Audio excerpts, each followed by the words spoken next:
Mark Daly for Paralyzed Veterans of America News Online, and a familiar face to those who love advocacy, Lee Page from the National Office of Paralyzed Veterans of America. Lee, where are you today? Where on earth are you? Well, Mark, we're here in Dallas, Texas at the airport, DFW, and we're doing transfer training with AirServe.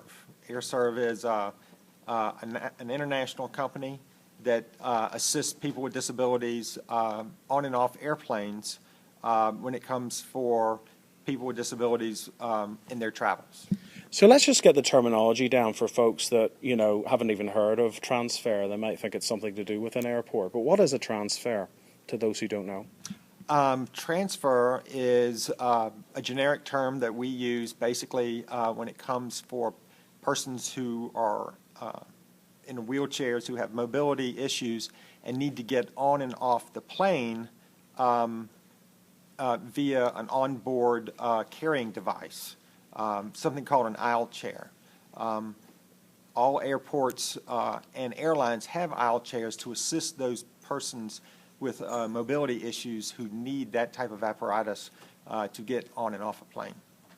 So I'm going to turn to, since we're at Dallas-Fort Worth, to one of the leaders from the chapter here in the local area in the state of Texas, the Texas chapter, the Lone Star chapter. Isn't it the Lone Star chapter? Yeah, this is. There are actually two chapters in the Lone Star State, but this is the Lone Star chapter with Glenn Bentley. Glenn, how are you? I'm very good, thank you. It's great to see you again. I actually had the privilege of watching you train some folks here as to how to best transfer you when you're getting on a plane. And I suppose in some respects, just listening to you, that a lot of it has to do with a simple kind of ask and listen type of approach. Would that be fair to describe it? What are the most basic things that someone who's helping you transfer has to do? Oh, just communication, just so people are aware of what's being said and knowing the person's body. We know it best, so we tell them what's best for us as far as transferring on and off the aisle chairs. So the key then for someone who works in the airline industry is to say, how can I accommodate you, or how can I help you get to your seat? Is that the type of approach? Yes, it is. That helps us a great deal as far as getting on and off. It'll let us know how to store our chair. We can explain to them the best way to use their ability to help us. Stan Brown, one of the National Board of Directors of Paralyzed Veterans of America. Stan, good to see you. Good morning. Good morning to you.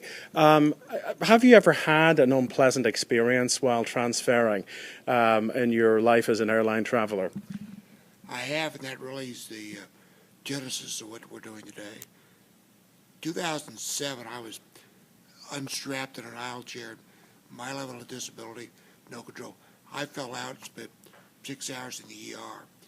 2 years after that, a member of Gateway was going overseas, was at JFK. It was getting transferred from an American flight with AirServe, and they failed to strap him in, fell out of the chair and fractured his hip. To the credit of the CEO of AirServe, Tom Moreno, in response to a letter by the individual, actually came to St. Louis and met with us and said, instead of just lawsuits, what can we do to make this better? And the idea came up is to train with people in wheelchairs, work with staff, and see what we can do to make it safe for all the veterans who are disabled, as well as the general public that's disabled, to fly safely. We did this training in Atlanta a couple months ago, and now we're here in Dallas and hope to replicate that at other large airports. And that's what we're all about, is to train it so we can travel safely.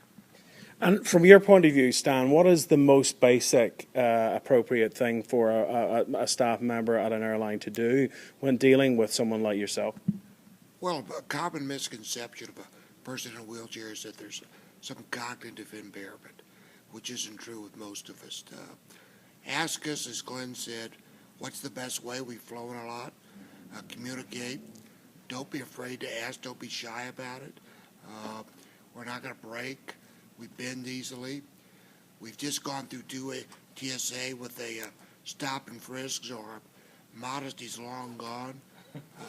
Just back and forth, and we'll walk you through it. How to move us. In my case, I'm a deadlift. What's the best way to do it? and how to take care of our chairs.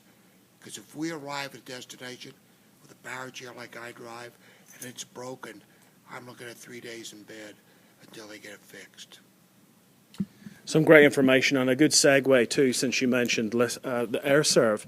And Ron Howard of AirServe's here today. Ron, great to see you. Thank you. Thank you for coming today. Really do appreciate this. It's a pleasure. And how important is this type of training for you and your staff? You really can't put a value on the value of this is so high for us to be able to get the opportunity to work with this group, to learn, to be able to have the opportunity to physically do the transfers and to be able to get the feedback instantly and in a situation where it's a controlled environment and you can learn right then. It's wonderful. And have you had much feedback from your staff about it? I mean, obviously they're very intent. I was watching, they were listening to every word and asking a lot of great questions. But what is the sort of feedback you're getting from staff about, the learning experience? Is it something they feel they've learned something important through? Absolutely. There's been a great deal of excitement about the opportunity to do this from my staff. There's had been several of them have just wanted to make sure they were a part of this. I was really excited to see the intensity of how hard they were listening during this training session we just finished. So it's a great opportunity, and American Airlines has been very excited about putting this together as well. So I really do appreciate American Airlines in this. Well, that's great. Yes, of course. We thank American for that. We're going to let you have the last word, Lee, because I know that you're the sort of chief trainer today. Tell me about how many more of these are you going to do? I presume it's a process. It's not something you do once and you forget about. You have to keep doing it until it becomes mainstream, as it were. So have you got an entire program to do this?